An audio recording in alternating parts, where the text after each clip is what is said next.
E eu queria que você abrisse sua Bíblia em Mateus 24. Nós vamos ler a partir do verso 36.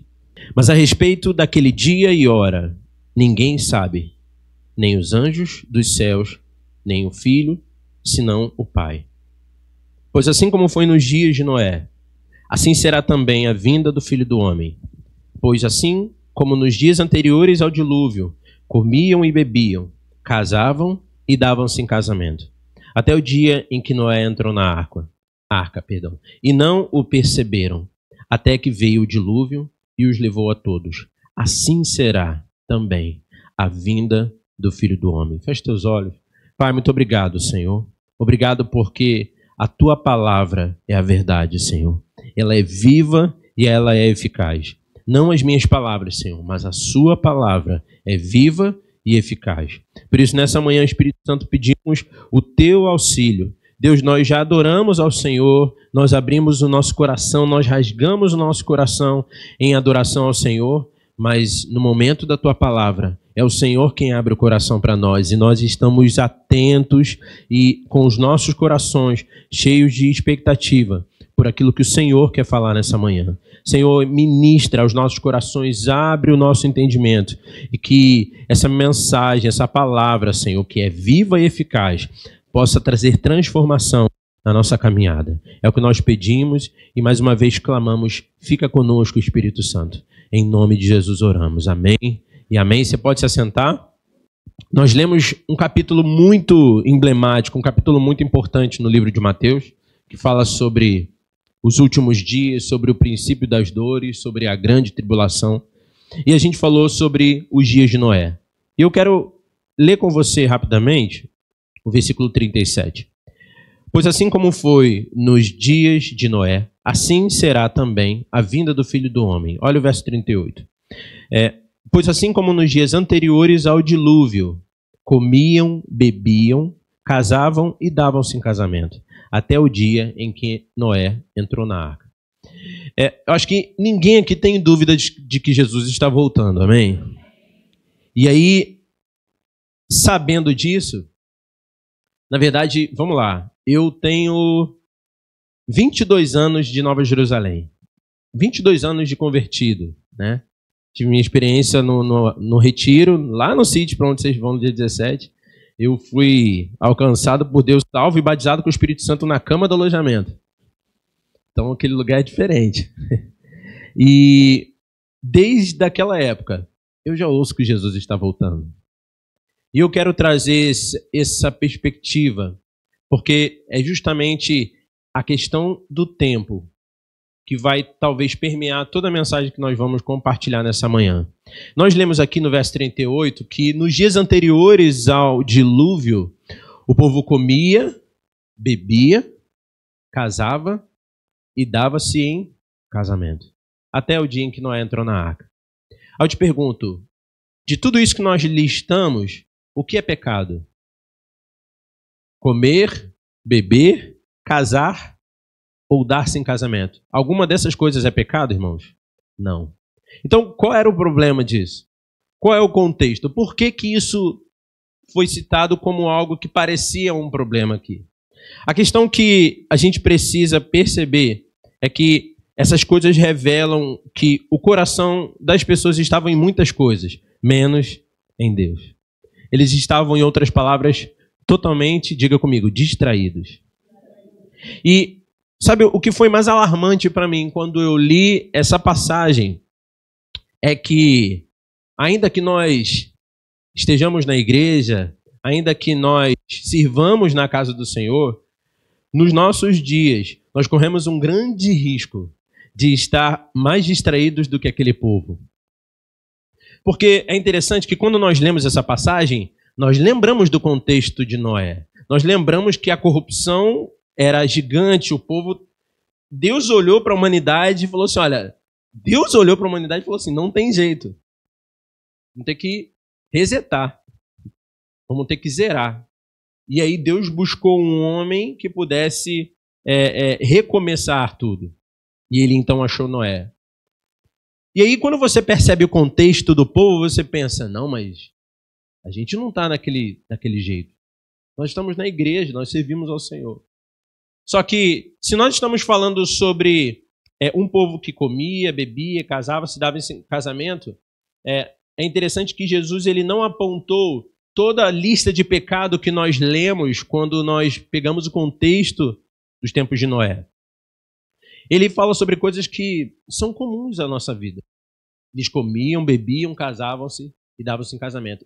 Então, se nessa lista nós não vimos nenhum pecado, eu vou tentar entrar na nossa realidade para tentar te mostrar por que há um risco de nós estarmos ainda mais tendenciosos a nos comportar daquela maneira. Eu vou atualizar. Nossa, isso é bem complicado dizer isso, né? Então, eu vou trazer para o nosso contexto. Desculpa, isso vai... Não gravem isso, tá? Não vou atualizar a Bíblia. Eu vou trazer o contexto do povo para o contexto dos nossos dias, amém? O contexto do povo, não vamos mudar a Bíblia. Vamos lá, olha só. Eu coloquei uma lista de coisas que poderiam ser citadas a nosso respeito.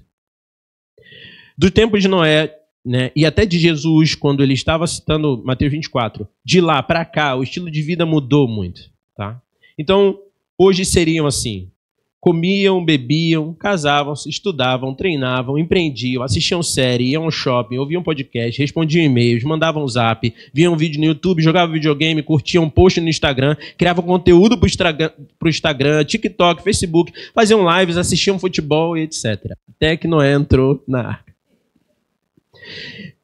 Você percebe o nível de ocupação e de coisas que nós temos hoje, que aquele povo não tinha e nem tinha ideia de que isso um dia existiria, e que hoje você se percebe enveredado em coisas que facilmente conseguem tirar o seu tempo com Deus? Você percebe que quando você lê sobre os dias de Noé, você fala assim: eu não estou desse jeito. Só que aí Jesus pega coisas comuns da vida e você percebe que as coisas comuns da sua vida são inúmeras, são muito mais intensas, muito mais envolventes e muito mais numerosas do que nos dias de Noé. Porque se o problema do povo era a distração, o que está acontecendo nos nossos dias, irmãos? Quando eu leio esse texto e eu percebo quão enveredados nós estamos, eu percebo: Deus, as redes sociais, como já li em alguns lugares, vão mostrar que nunca foi problema de tempo o fato de buscarmos menos do que poderíamos. O que nós temos de afazeres hoje, o que nós abraçamos de compromissos hoje, revelam, na verdade, que o problema nunca é tempo. Eu sempre digo algo: tempo é prioridade. Se você odeia academia, por exemplo, não pratica nenhum tipo de exercício, mas você sente uma dor no peito e aí você vai no médico e ele fala assim: se você não praticar exercício por pelo menos 1 hora por dia, você vai morrer. De repente, você acha tempo. De repente você passa até a gostar de caminhar, de fazer algum tipo de exercício. Por quê? Porque nunca foi falta de tempo, mas de prioridade.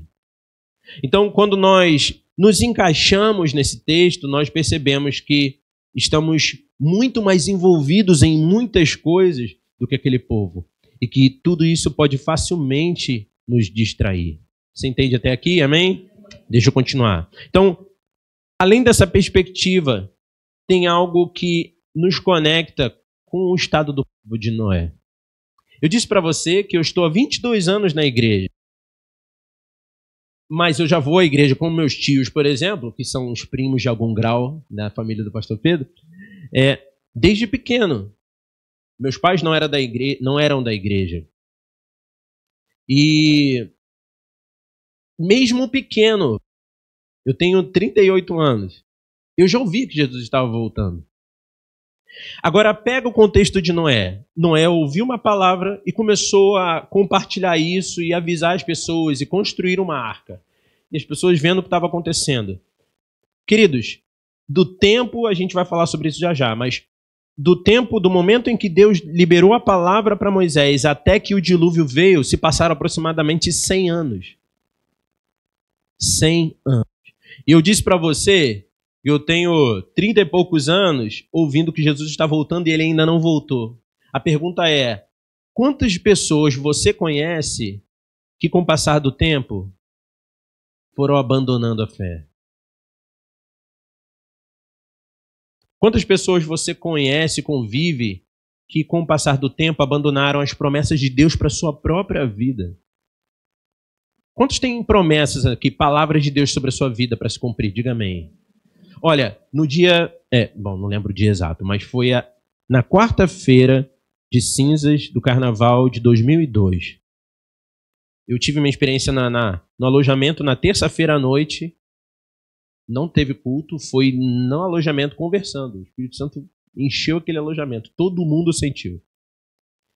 Na quarta-feira de manhã, a pastora Ana Bruno, falecida pastora Ana Bruno, reuniu os jovens e eles meio que celebrando a notícia de que eu e meu irmão tínhamos tido uma experiência de salvação com Deus transformadora. Detalhe, eu estava no alojamento, meu irmão estava se escondendo dos garotos que queriam jogar eles na piscina. Escondido, Deus entrou naquele lugar e alcançou ele sem ninguém fazer um apelo para ele. Na mesma hora que Deus fez comigo, em lugares diferentes do sítio. Eu estou dizendo que esse sítio não é chamado de Manaim, acampamento dos anjos, por acaso. Na quarta-feira de manhã, a pastora Ana Bruno liberou uma palavra assim: a sua mãe vai ser alcançada por Deus, ela vai ser salva. Deus tem uma obra na vida da sua mãe. Caramba, eu tinha 15 anos de idade. Eu fiquei cheio de fé, voltei do retiro. Mãe, você vai se converter. Ela tá maluco, garota? Ai, gente. Eu fui contando pra minha mãe. Ano passado eu batizei minha mãe.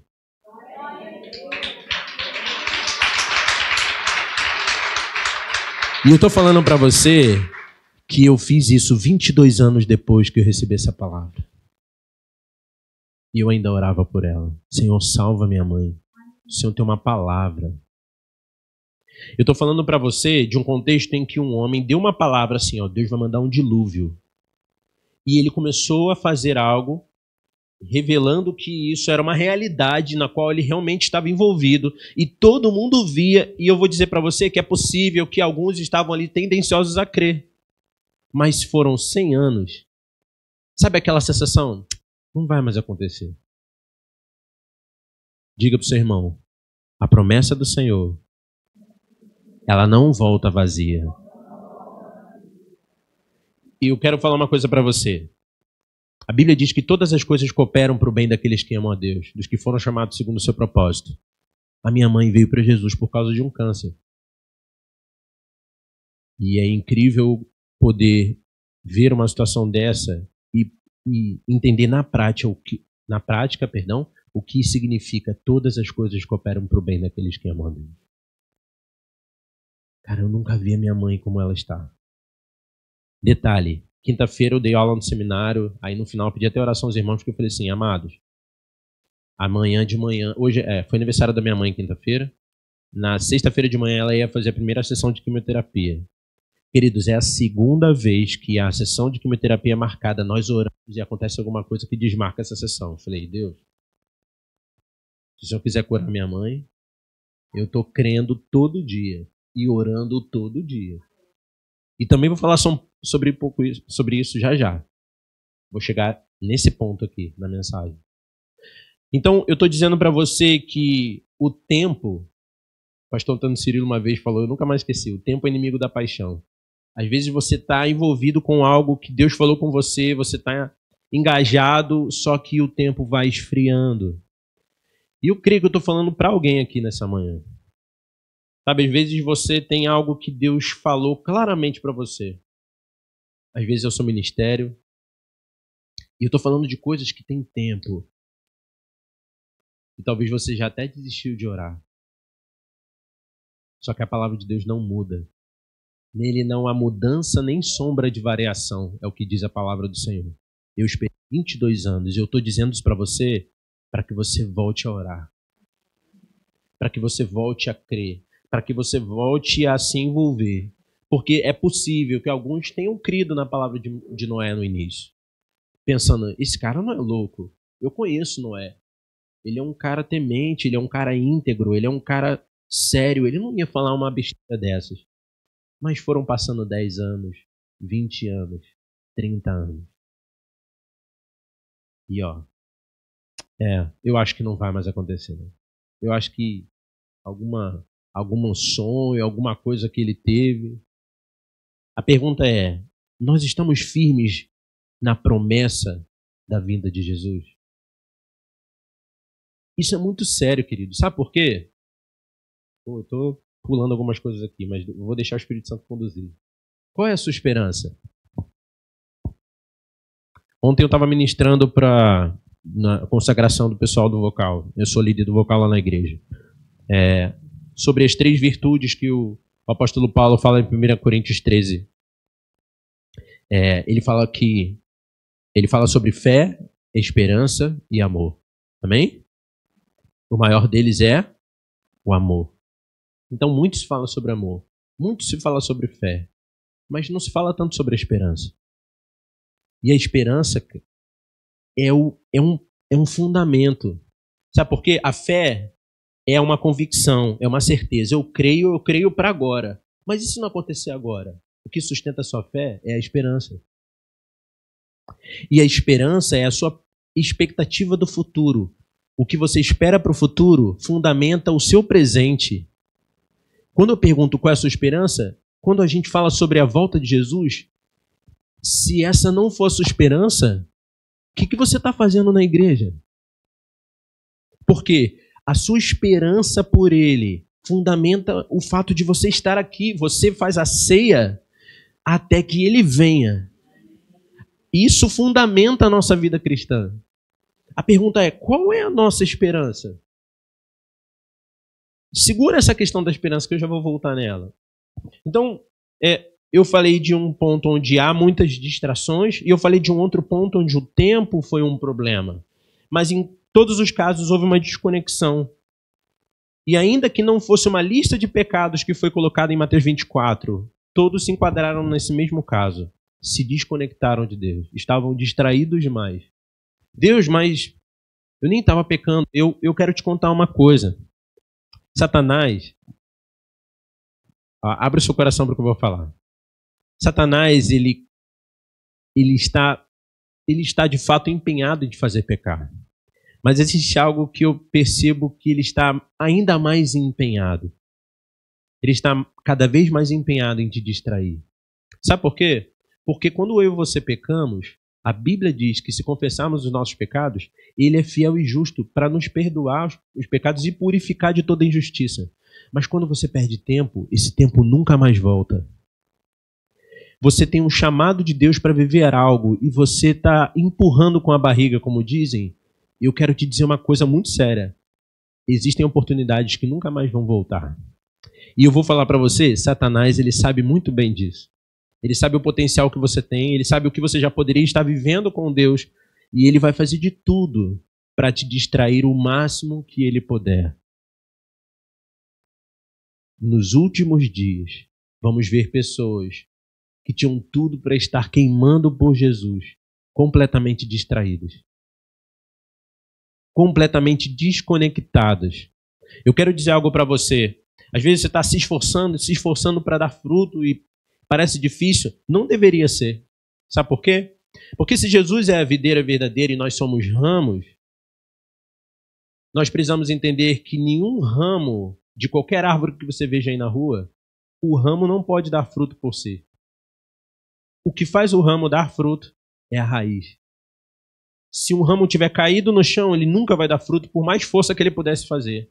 Mas sem esforço nenhum, se ele estiver conectado na árvore, se eu e você estivermos conectados na videira, o fruto vem. E eu vou dizer, o fruto às vezes se torna maior que você. Já reparou? Às vezes o galho é fininho, o fruto é gigante.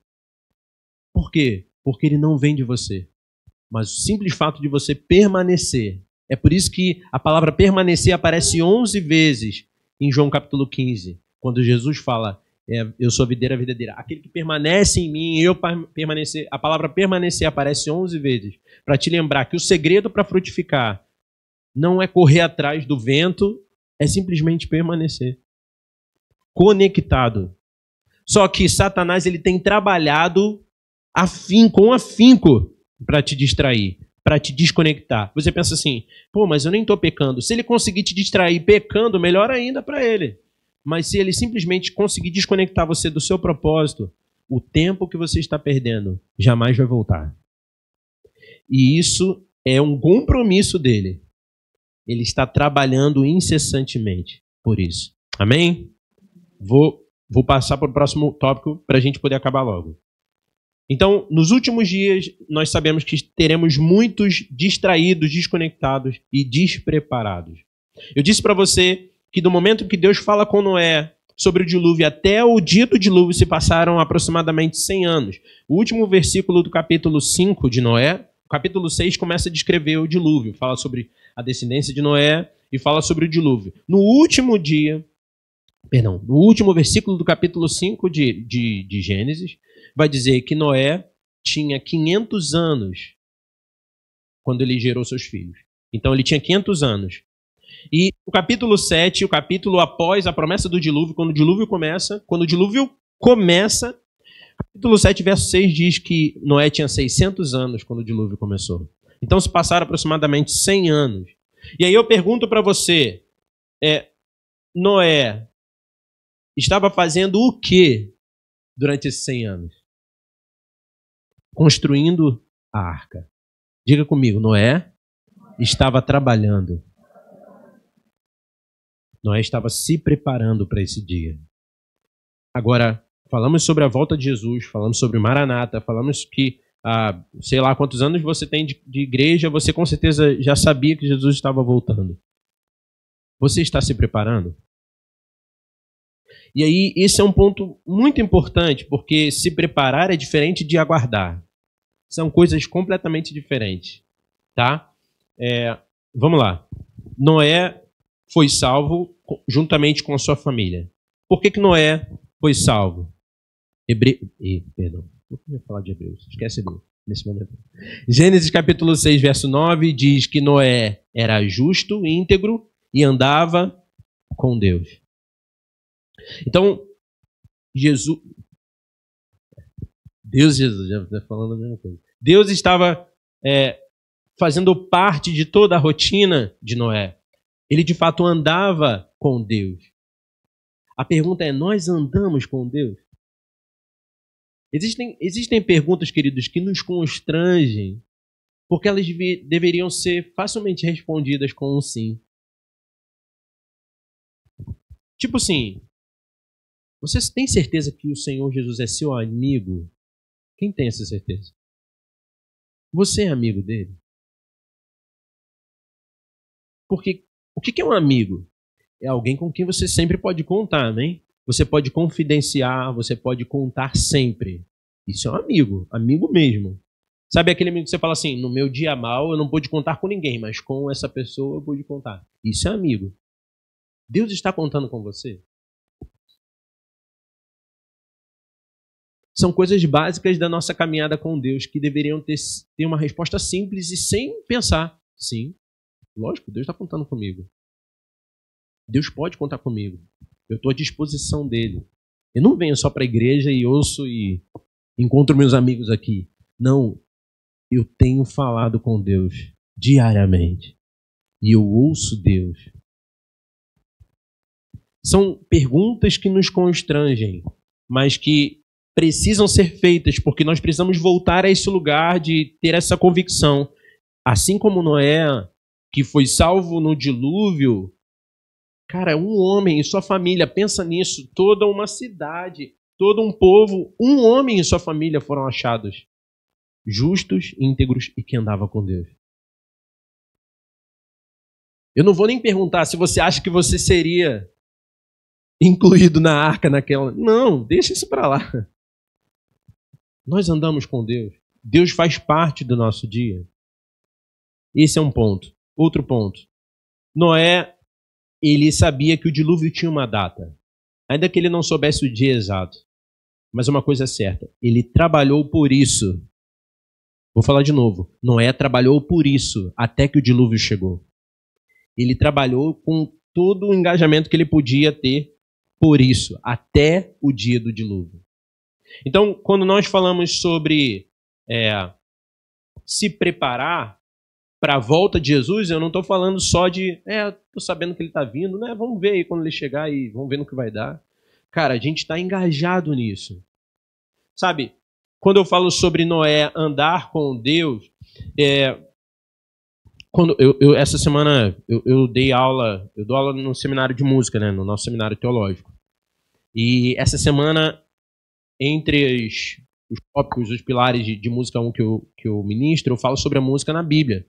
Porque é um seminário teológico, então eu trago a perspectiva teológica da música. E aí, falando sobre música, adoração, uma das palavras hebraicas para adoração é avodá, que significa trabalho. Adoração é definido no Antigo Testamento também como avodá, que significa trabalho. Aí você fala assim, adoração é trabalho? Queridos, quando Deus criou Adão, a primeira coisa que Deus deu a Adão foi um trabalho. Eu e você inventamos que trabalho é secular. Você vem para a igreja no domingo e segunda-feira é o meu trabalho secular. Deus nunca chamou o seu trabalho de secular. O problema de chamar o seu trabalho de secular é que Deus não é envolvido no seu trabalho. A glória de Deus... não, aqui é secular, Senhor. Aqui não dá, aqui tem que fazer outras... Quem disse isso? O estilo de vida, quando Deus deu a Adão um trabalho, esse trabalho era cultivar e guardar, amém? A palavra cultivo vem de cultura, que vem da raiz culto. Então, quando nós falamos sobre Adão trabalhar, que era cultivar, o trabalho de Adão era uma expressão de culto a Deus.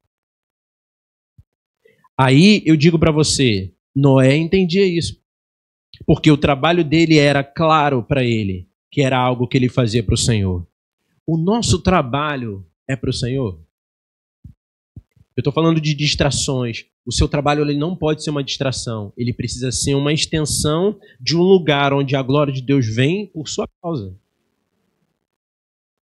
Se trabalho também é adoração, o nosso trabalho precisa ser parte disso. Essa dicotomia, esse dualismo que a gente criou de que tem o sagrado e o secular, não foi Deus que nos deu.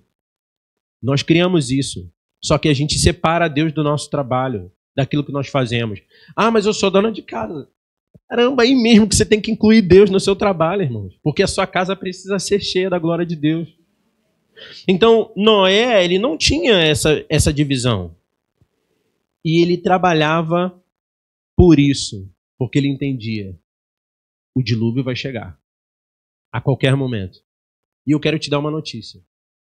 A volta de Jesus também tem uma data. Nós não sabemos, mas tem. E eu vou dizer para você, está mais perto do que a gente imagina. Agora, o quanto nós estamos trabalhando para isso? Um exemplo que eu acho perfeito para isso é o seguinte. Me diga o nome de um medalhista olímpico aí. Diego Hipólito? Bom, mais algum? Phelps? Quem?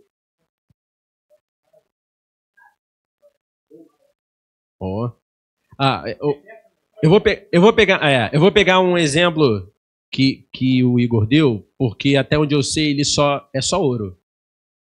Usain Bolt. Só ouro. Eu acho que ele nunca ganhou medalha de prata. Só ouro. Ele é um cara muito diferenciado. Essa galera que vocês falaram é muito boa. O Phelps também, até onde eu sei, era só medalha de ouro. Tem? O Bolt eu acho que não. É verdade. Usain Bolt. Eu não sei se ano que vem é ano de Olimpíadas. Mas eu quero dizer uma coisa para você. Um atleta como Usain Bolt, para ser um cara que... Acho que porque todo ano de Olimpíada é provável que novos atletas surjam, mas todos olham para ele e falam assim, vamos tentar tirar o ouro dele, porque todo mundo já espera que o ouro seja dele. Esse cara, hoje, provavelmente está vivendo uma rotina completamente diferente da sua. Ele não se alimenta como você. Ele não dorme como você, ele não acorda como você. O dia dele não é como o seu. Não só porque ele é um atleta e ganha para isso, mas porque ele é um cara condicionado a um alto rendimento para que num dia que pode ser só ano que vem, ele ainda esteja preparado. Porque ele é um cara que está profundamente comprometido a sempre chegar no pódio em primeiro lugar. Então, ainda que seja ano que vem, hoje, ele já está preparando. Ele já está vivendo, se alimentando, descansando, treinando, aquecendo, alongando, cuidando, porque ele não pode se descuidar.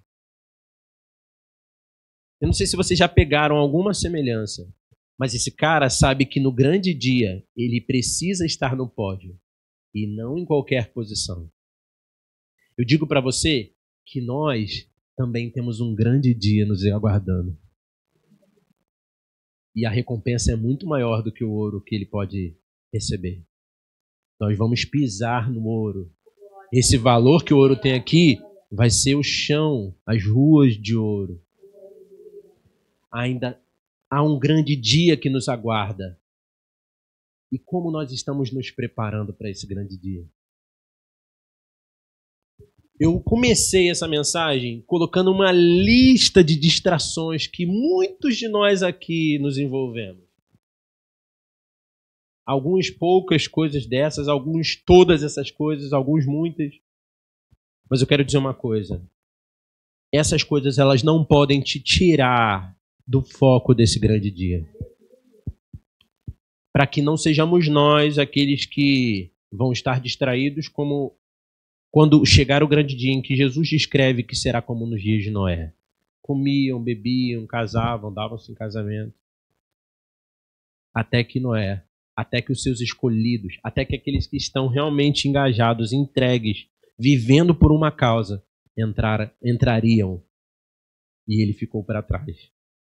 Eu creio, e muita gente fala sobre isso, muitos de nós seremos extremamente surpreendidos naquele grande dia. Mas eu tenho certeza de uma coisa, que eu e você devemos estar lá. Devemos ser chamados por um nome. Mas nós precisamos trabalhar por isso. E aí, quando eu falo sobre trabalhar por isso, entenda. Se Noé levou 100 anos aproximadamente para construir a arca e ele com certeza pregou para outras pessoas, ele não queria, eu vou construir essa arca aqui e eu e minha família e o povo que se vire aí e que seja consumido, destruído. Não, queridos. O reino de Deus é sobre nós. Igreja, diga comigo, preste atenção, eu vou falar de novo, eu vou te avisar antes, que isso não é uma heresia, tá? Diga comigo, eu não sou a igreja. Nós somos. Eu sou uma pedra viva. Nós somos igreja. A igreja é um corpo. Você não pode dizer, não, eu sou a igreja. Não, eu não sou.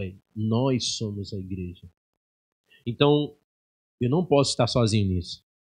Eu tenho minha família. Mas eu não tenho só minha família. Eu tenho meus vizinhos. E a Bíblia diz que o desejo de Deus é que todo homem se salve e chegue a um conhecimento da verdade. E você é um agente. A Bíblia diz... Eu não sei se todo mundo aqui sabe o ministério que tem, tá? Mas a Bíblia diz que todos nós temos o ministério da reconciliação, através do qual Deus clama por nós, nosso intermédio. Reconciliem-se com Deus. Deus clama através de mim e de você. E Ele quer poder contar conosco, assim como Ele pôde contar com Noé. Eu disse para você que há um grande dia que te aguarda. E eu perguntei para você, qual é a sua esperança? Sabe por quê? Porque a esperança é o que te sustenta. Eu já estou no final.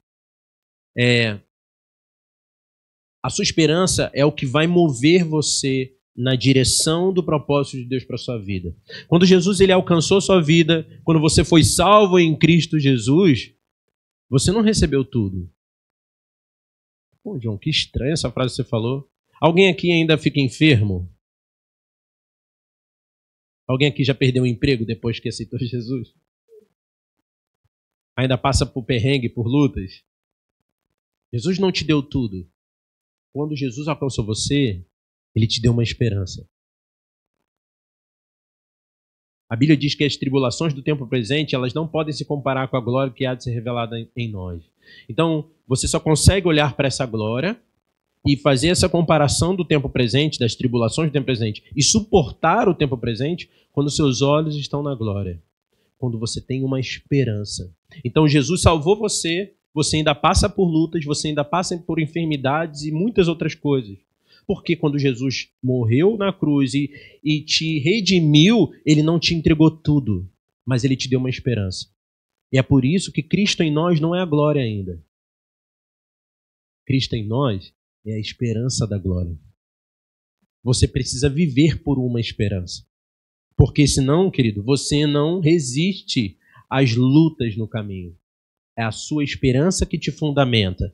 E a esperança lá no futuro, 1 João capítulo 3 fala assim, aquele que tem essa esperança, por ela se santifica.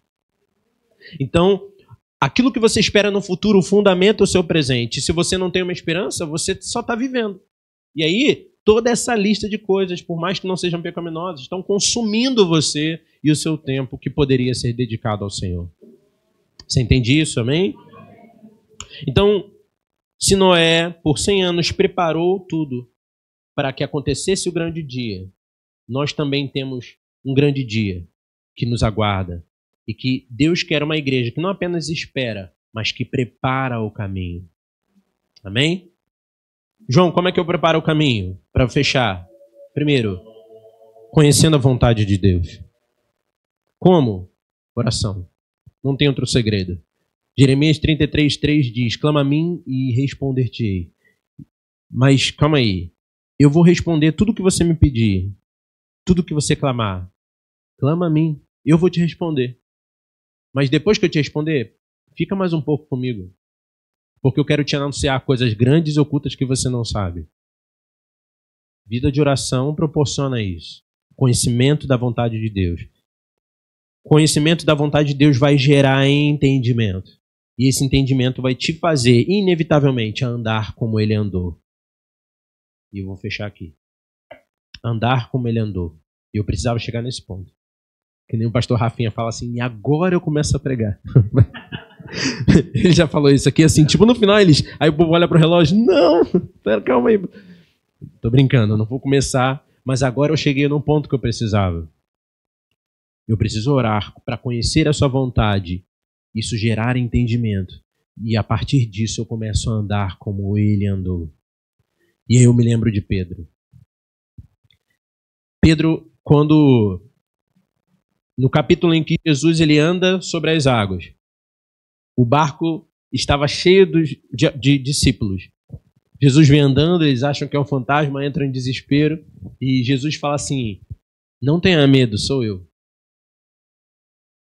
E Pedro é o único que naquele momento de desespero, tempestade, um possível fantasma chegando, ele traz a essência da relação de discípulo e mestre. Ele fala assim, mestre, se és tu, tira a gente desse perrengue aqui. É isso que Pedro fala? Ele fala assim, mestre, se és tu, acalma a tempestade. Não. Ele fala assim, se és tu, eu posso fazer o que o Senhor faz. Se és tu, me manda ir por sobre as águas como o Senhor está. Ele fala assim, vem. Queridos, nessa manhã, Deus está falando para você, vem. Para fazer tudo o que ele faz e fez. Ele está dizendo, vem. Se você é um cristão, um pequeno Cristo, vem. Pedro dá o passo.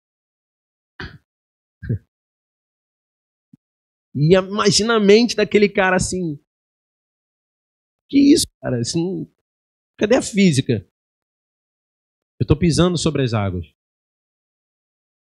E ele começa a andar. Mas de repente ele começa a afundar. E a Bíblia diz que o Senhor Jesus toma ele pela mão e fala assim, Pedro, homem de pequena fé, por que você duvidou? Porque quando Pedro começa a afundar, olhando para o vento, para as ondas, e com certeza percebendo quem ele era, ele pensando, eu sou só um homem, como eu jamais poderia fazer isso? Quando Pedro começa a afundar e Jesus fala que o único homem na história que andou sobre as águas era um homem de pequena fé, e ele fala assim, por que você duvidou? Ele está dizendo assim, porque quando você duvida de você aqui, você está duvidando que eu sou poderoso para fazer você andar por sobre as águas. Você não está só duvidando de você. E eu quero dizer para você que, para a gente encerrar, todas as vezes que nós preparamos o caminho do Senhor, nós precisamos entender que para preparar esse caminho e alcançar pessoas e provar ao mundo que de fato Jesus é vivo e está voltando, nós precisamos andar como ele andou. E eu quero dizer uma coisa para você. Ser cristão não é ter uma lista de coisas que você não faz. Porque se você prova para o mundo que você é cristão porque você não bebe, não fuma, não trai, não mente, não rouba, não é corrupto, qualquer ímpio, por incrível que pareça, também poderia atender essa lista que eu acabei de citar.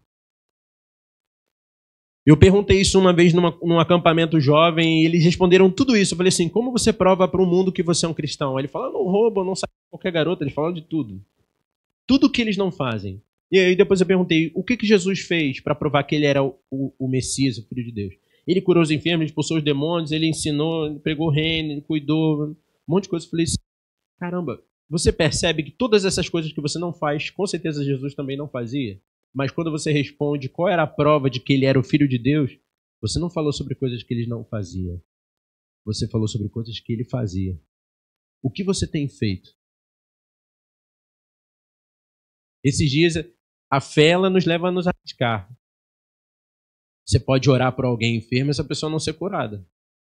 Mas você não pode perder a oportunidade de arriscar. Falo isso por experiência própria. Esses dias foi um rapaz lá em casa fazer um serviço. Ele estava com um aparelho auditivo e quando a gente falava, eu percebi que ele não respondia. Aí depois, quando ele falava, ficava assim com o olho meio regalado. Eu falei assim, chega uma hora que ele estava explicando o serviço, eu já não estava prestando atenção mais nada do que ele falava. Eu só pensava assim, eu tenho que orar para esse cara, eu tenho que orar para esse cara. Aí ele foi atender uma vizinha nossa. Ele falou, pô, eu vou sair daqui, já tenho que atender. Tá bom, vai lá, meu amigo, obrigado. Aí eu, chateado assim, não acredito que eu não orei por ele. Josi, tu tem o contato dele, não tem? Tenho. Manda uma mensagem, pede para ele voltar aqui quando ele terminar o serviço lá. Aí ele voltou. Falei assim, qual é o seu nome? Fábio. Falei assim, cara, eu percebi que você usa um aparelho auditivo, eu percebi que você tem dificuldade de ouvir o que a gente tá falando. Eu não ouço nada dos dois ouvidos. Na verdade, eu tinha um aparelho, mas não sei se o aparelho não parou de funcionar. E esse aqui, eu só tô ouvindo vocês por causa desse aparelho. Esse aqui eu já não ouço nada. Mas como isso aconteceu? Cara, um mal súbito, de repente, eu parei, comecei a perder a audição, perdi totalmente. Falei, caramba, cara. E ele falou assim, e depois de um tempo, ainda apareceu um câncer aqui atrás da minha orelha. Eu falei, meu Deus. Aí eu falei pra ele assim, meu irmão, você crê em Deus, cara? Aí eu já senti que ele ficou meio assim, ele falou, eu creio. Minha família é cristã. Falei, que legal, cara. Eu quero orar por você. Quando você estava aqui, eu não consegui parar de pensar em orar por você. E eu não sei se Jesus vai te curar agora. Se ele quiser, ele pode. E eu vou orar por isso. Porque você tem que se arriscar, irmão. E eu vou falar para você, talvez você fique frustrado, mas eu orei por aquele homem e falei, Senhor, assim como o mal súbito acometeu ele, vem com um bem súbito. E arranca essa enfermidade. Surdez, nós te repreendemos no nome de Jesus. Câncer, nós te expulsamos no nome de Jesus. Eu falei assim, irmão, você... E aí, testa, tá? Só um adendo. Testa na hora. Sabe por quê? Eu já orei por irmãs na igreja, a irmã não conseguia subir a escada. Ela, obrigado. Obrigado nada, irmã. Volta aqui, sobe a escada. Porque nem a irmã acreditava. Aí quando ela subiu e percebeu que a dor desapareceu, ela, peraí, vou até de novo. Eu falei, tá duvidando. Aí ela subiu de novo. Que obrigado, irmão. Eu já saí de um culto, depois de ministrar louvor, fui beber água, a irmã parou do meu lado e falou assim, pô, eu tô a semana sem ouvir de um ouvido. Irmão, posso orar por você? Eu ouvi, ela falou, assim, parecia que ela esperou sair, ficou assim, parada, olhando pro nada e falou assim, por que essa irmã tá falando isso comigo? Eu orei e ela voltou a ouvir na hora. Eu já fui parado por um cara estranho na praia que falou que a coluna dele estava travada. Eu tava assim, cara, olhando pro mar, sozinho na praia, e o cara falou assim, caramba, parou do meu lado. Pô, minha coluna às vezes trava, aí foi pra água. Aí eu falei, até aqui, Senhor? O cara voltou, eu falei assim, amigo, você crê em Deus? Ele, creio, eu sou 20 anos do candomblé, mas eu creio. Falei, Senhor, pode sair mais coisa aí do que a dor, né? Falei, irmão, posso orar por você? Ele, pode.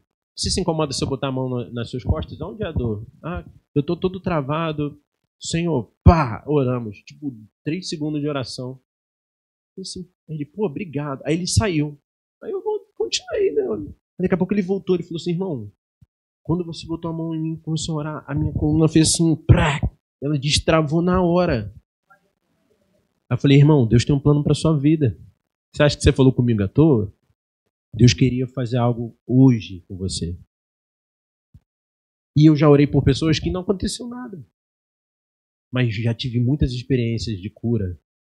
Pessoas que estavam fazendo tratamento, estavam de licença no trabalho, vieram reclamar comigo que perderam tempo de licença porque não tinha mais nada, o médico disse que não tinha mais nada. Eu estou dizendo para você que andar como ele andou é viver pela fé e é se arriscar. E eu quero dizer que eu não tenho nada de especial para ter tido essas experiências. Eu usei um nome. E todas as vezes que eu orei, eu falei assim, a pessoa ficou meio assim, de testar na hora, eu falei assim, irmão, fica tranquilo, não orei no meu nome não. Vai, vê aí se você consegue. Para fechar, eu fui ministrar numa igreja, eu acho que tinha uma programação com vários convidados e no final só eu fui. Aí eu falei assim, quanto tempo eu tenho, irmã? 1h30. Aí eu, cara, eu não ia pregar, eu só ia cantar. 1h30 de louvor? Ah, tá bom, irmão, vamos orar. Vamos lá. E comecei a ministrar. No meio da ministração, Deus falou assim, para. Pergunta se tem um enfermo na igreja.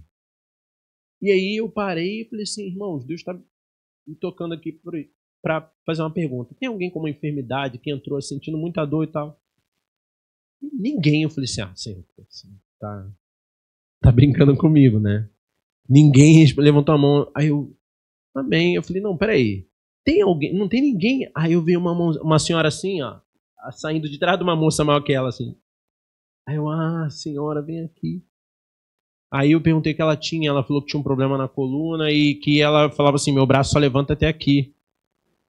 Ela tentou me explicar, tinha água água no ombro. Aí depois eu fui pesquisar que eu acho que é bursite, alguma coisa assim. Ela realmente falou assim, meu braço não levanta.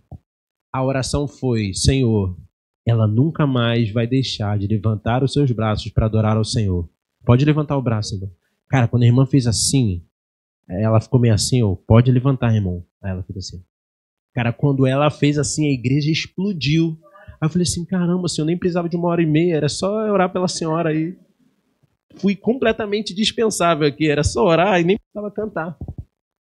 Uma pessoa, eu falei, senhor, me trouxe aqui por causa de uma senhora. E eu tive que cantar 1h30 por causa daquela... Mas eu estou dizendo para você, nessa manhã, que Deus quer que você abandone o tempo da distração. Deus me trouxe aqui nessa manhã para pregar por mais tempo do que eu podia, para dizer para você e para mim, porque a palavra do Senhor é uma espada de 2 gumes, que nós precisamos olhar para a nossa vida e perceber o que está roubando o tempo que é dele e que está impedindo de você andar como ele andou. Deus não te chamou para apenas sentar num banco e ouvir mensagens profundas e abençoadas como você ouve aqui nessa igreja. Deus te chamou para ser um agente do reino de Deus. Às vezes você pensa assim, poxa, eu sou novo na fé, eu nem entendo muito de teologia, eu sento para conversar com o Igor. Pô, se ele falar de futebol, ele já parece inteligente pra caramba, que dirá sobre teologia, eu não sei nem conversar. Só que quando você chega diante de alguém muito estudado, um ateu, o cara vem cheio de argumento e você, poxa, eu só vou fazer uma oração, o cara é curado, acabou. A palavra, o evangelho é o poder de Deus para aquele que crê, irmão. Todo argumento ele cai por terra quando você está revestido de poder. Se você não vive entendendo isso e com essa esperança, a ponto de viver como alguém que quer andar como Jesus andou, cara, você vai perder oportunidades, experiências profundas de edificar a sua fé. Eu tinha problemas sérios, assim, de não acreditar que eu podia orar por alguém e essa pessoa seria curada. Eu conversei com o Todd White, pessoalmente. Conversei com o Cirilo, depois vendo ele curar um monte de gente lá na igreja. Ele falou assim, cara, ele falou pra mim, a fé que cura não é sua, não é natural, ela vem de Deus. Quando você receber, você nunca mais vai duvidar. Ainda assim, eu sei que não sou eu, e Deus muitas vezes vai falar assim, ó, hoje não, porque senão você pode achar que é você. Mas ele é poderoso. E eu estou dando só um exemplo de cura porque é aquilo que está ligado a mim, assim, ao meu ministério. Mas às vezes Deus pode usar você para chamados de libertação, palavras de conhecimento. Cara, Deus colocou dons em você. Lembra que eu disse que que Jesus, ele não nos deu tudo, mas nos deu uma esperança? Sabe qual é o penhor? Sabe qual é a garantia da nossa herança em Cristo Jesus? O Espírito Santo. A Bíblia diz que ele é o penhor, é a garantia. Jesus disse assim, ó, em outras palavras, ele falou assim, ó, nesse mundo você vai sofrer um pouco, mas tenha um bom ânimo. Eu deixei para você uma garantia de que tudo que eu prometi é verdadeiro. E essa garantia mora dentro de você. E esse Espírito Santo, ele é um pacote completo, irmãos. Todos os dons estão nele. Então Deus quer usar você. Olha para quem está do seu lado, essa pessoa bonita do seu lado, fala assim, Deus quer usar você. Fala para ele assim, isso mesmo, você mesmo, do seu jeito. Deus quer usar você. Quantos querem ser usados por Deus aqui nessa manhã?